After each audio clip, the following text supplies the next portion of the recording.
Impact sub എന്നാൽ ശുഭൻ ദൂബയെ പോലെ ആയിരിക്കണം.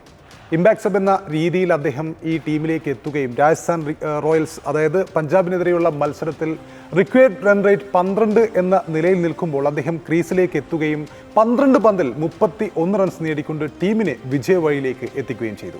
ഇതിന് മുമ്പത്തെ മത്സരത്തിലും അദ്ദേഹം 11 പന്തിൽ 19 നോട്ട് ഔട്ട് എന്ന ക്യാമിയോ എടുത്തുകൊണ്ട് ടീമിനെ വിജയത്തിലേക്ക് എത്തിച്ചിരുന്നു.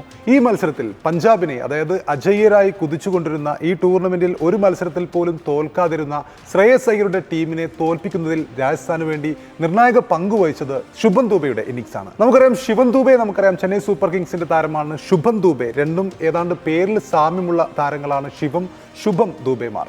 പക്ഷേ ഈ ഐ പി എല്ലിലേക്ക് നോക്കുമ്പോൾ ശിവൻ ദൂബെ പതറി നിൽക്കുന്ന കാഴ്ചയാണ് നമ്മൾ കണ്ടുകൊണ്ടിരിക്കുന്നത്. ചെന്നൈ സൂപ്പർ കിങ്സിന് വേണ്ടി വേണ്ടത്ര ഇമ്പാക്ട്ഫുൾ ഇന്നിംഗ്സുകളൊന്നും അദ്ദേഹത്തിന് ഇതുവരെയും കളിക്കാൻ കഴിഞ്ഞിട്ടില്ല. പക്ഷേ മറുവശത്ത് വെറും 2 ഇന്നിംഗ്സുകൾ രാജസ്ഥാന് വേണ്ടി ശുഭൻ ദൂബെ ഇമ്പാക്ട്ഫുൾ ഇന്നിംഗ്സുകൾ കളിച്ചുകൊണ്ട് ഏതാണ്ട് 2 ഇന്നിംഗ്സുകൾ കൊണ്ട് നേടിയിരിക്കുന്നു എന്നുള്ളതാണ് ഏറ്റവും വലിയ പ്രത്യേകത.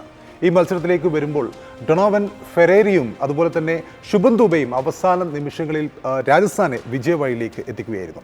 ഈ മത്സരത്തിലേക്ക് വരുമ്പോൾ എന്താണ് രാജസ്ഥാന്റെ വിജയ കാരണങ്ങൾ എന്ന് നമുക്കൊന്ന് നോക്കാമെന്ന് തോന്നുന്നു. പഞ്ചാബിന്റെ ബാറ്റിംഗിലേക്ക് വരുമ്പോൾ മാർക്കസ് സ്റ്റോയിൻസും അതുപോലെ തന്നെ പ്രിയാൻഷ് ആര്യയും ഒഴിച്ച് മറ്റുള്ളവരൊക്കെയും പതറുന്ന കാഴ്ചയാണ് നമ്മൾ കണ്ടത്. ബാറ്റിംഗിൽ പ്രഭ്സിമ്രാൻ അർദ്ധശതകം തികച്ചെങ്കിലും ആ ഇന്നിങ്സ് കഴിഞ്ഞ മത്സരങ്ങളിലേതുപോലെ ഒരു ഫ്ലോ ഉള്ള ഇന്നിങ്സ് ആയിരുന്നില്ല. അതുപോലെ ശ്രേയസ് അയ്യരുടെ ബാറ്റിങ്ങും വേണ്ട വിധത്തിൽ നമ്മൾ പ്രതീക്ഷിച്ച വിധത്തിൽ ശബ്ദിച്ചില്ല ഈ മത്സരത്തിൽ. എങ്കിലും അവസാന ഓവറുകളിലെ സ്റ്റോയിൻസിന്റെ വെടിക്കെട്ടോടുകൂടി 222 റൺസ് എന്ന മികച്ച ടോട്ടലിലേക്ക് പഞ്ചാബ് എത്തുന്നു. ആ സമയത്ത് പഞ്ചാബിന്റെ ജയം, അതായത് തുടർച്ചയായി മറ്റൊരു ജയം കൂടി പഞ്ചാബ് നേടുമെന്ന് കരുതിയ സമയമായിരുന്നു. എങ്കിൽ കൂടിയും മറുവശത്ത് നമുക്കറിയാം ചേസിങ്ങിന് ഇറങ്ങിയപ്പോൾ വൈഭവ് സൂര്യവംശി എന്ന ലിറ്റിൽ കിഡ് അല്ലെങ്കിൽ വണ്ടർ കിഡ് അദ്ദേഹം അത്ഭുതങ്ങൾ കാണിക്കുമെന്ന ഉള്ള പ്രതീക്ഷ നമുക്കുണ്ടായിരുന്നു. വൈഭവ് സൂര്യവംശി തുടക്കത്തിൽ തന്നെ അടിച്ചു തകർക്കുന്ന കാഴ്ചയാണ് നമ്മൾ കണ്ടത്. വൈഭവ് സൂര്യവംശിയും യശസ്വി ജയ്സ്വാളും പതിവ് പോലെ ആഞ്ഞടിച്ചപ്പോൾ ഒരു ഘട്ടത്തിൽ രാജസ്ഥാന്റെ സ്കോർ അതിവേഗം മുന്നോട്ട് കുതിക്കുകയായിരുന്നു.